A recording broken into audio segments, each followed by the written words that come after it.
Fresh out of the car wash about 60 seconds ago. This is your 2020 Honda Civic hatchback, because there's no way I can give you a review with a dirty car.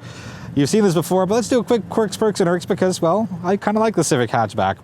LEDs for everything up front. I think it's a smart move by Honda to put the LEDs on a car that's just in and around $30,000. The looks of the Civic hatch and Civic sedan for that matter, they are not for everybody. I can tell you they are for me. I think it's just aggressive enough and there's just enough style to it. In the beginning, I didn't care for all these kind of big blanks and just fillers, but I kind of like it. LED fog lights on the top trim, which is what we're in. LED turn signals, nice long strip here, very easy to see, and just that nice pattern for your headlight assembly. Very cool there. I like the rims because, now hear me out, you know I don't like complicated rims, and I don't. But it's your basic 5-spoke for the silver, so that's the 1, 2, 3, 4, 5. You have the Y pattern in between.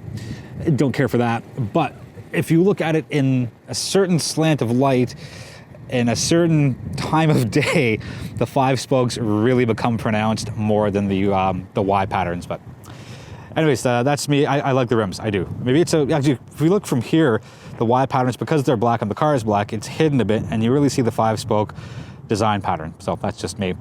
There's your side profile. You got a spoiler up top that just falls off the end of the roof. Not falls, you know what I mean. Just the design part goes there.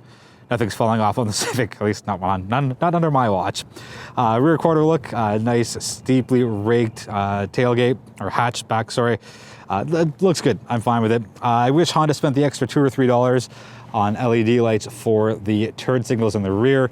The nice C-shaped pattern looks very sharp. Again, just, come on, spend the extra couple of bucks. Twin tailpipes, they're centered, that's what sets it apart. Looks really, really sharp. Back wiper, key for all sorts of visibility. And if you're like, hey, Jay, how do you like this and this and this? And the answer is I don't like it, but the rest of the car is so likable and I like so many other elements of it that that little fake venti parts don't bother me all that much. Little diffusers, bookending your dual exhaust. There's your trunk. Figures on the screen. Seats go down 60/40. You can see the split right there. And I've always liked this about the 10th generation Civic. Instead of having a cargo cover that kind of goes up and down like that, it's retractable and it tucks into itself, and there's no removing little notches from here and here. Although if you want to get rid of this, you absolutely can. But for the primary part, you just pull that over, and that's how you get to hide your stuff from I guess, prying eyes is what the saying goes. And yes, the car beeps when you have it running and walk away with the key. Let's do the drive in the 2020 Honda Civic hatchback. Under the hood, same 1.5 turbo 4, 180 horsepower and 177 pound-feet of torque. The entry level, which I believe is the LX, has power figures that are just tiny amounts lower than what the mid-trim and this top trim Sport Touring gets. I don't know, I think they should have just kept the power figures the same for all 3 trims. I don't know why they bothered changing it. And maybe because they know that a fraction of people will actually buy and drive away blown out with the entry level. But anyways, that's my take on Honda's marketing department. On the road, Civic does very well. It did well last year, the year before, and the year before that, and there's a reason. It's been Canada's best-selling car for over 2 decades. The road feel is good. The cornering handling is done very well. It's far from a perfect vehicle, but consider the class and segment that the Civic's in. It's not going to be as good as an Acura. But again, class segment for what it is, what it does, and for the price point of around $30,000 here for the top trim, the Civic is one of my favorite cars in the segment.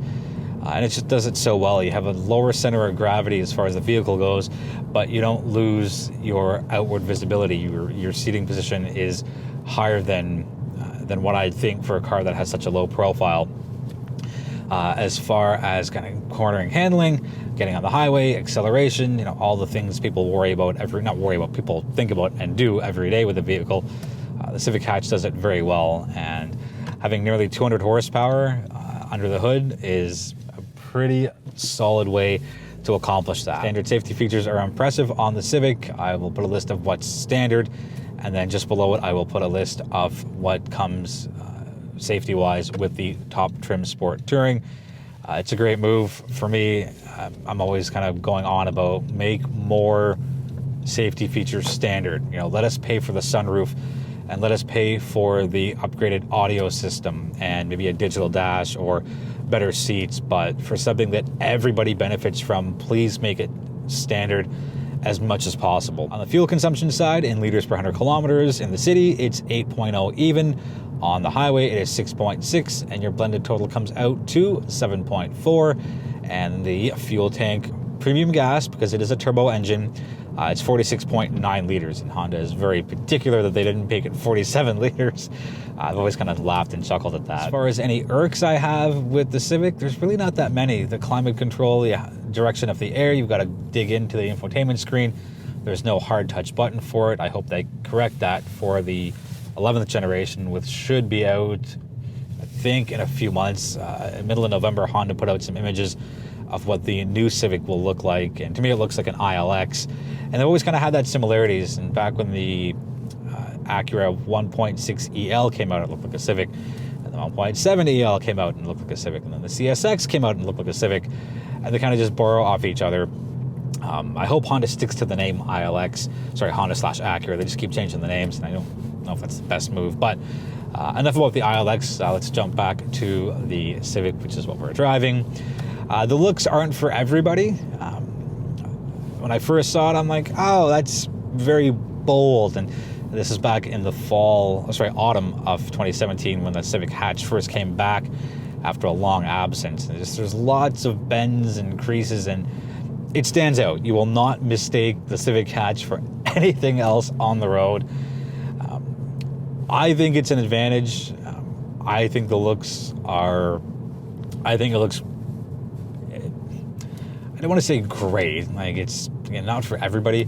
I have no issues with it. If Honda said, hey Jay, take this Civic and drive it for the next 5, 6, 7, 10, whatever number of years, I wouldn't have any issues with it.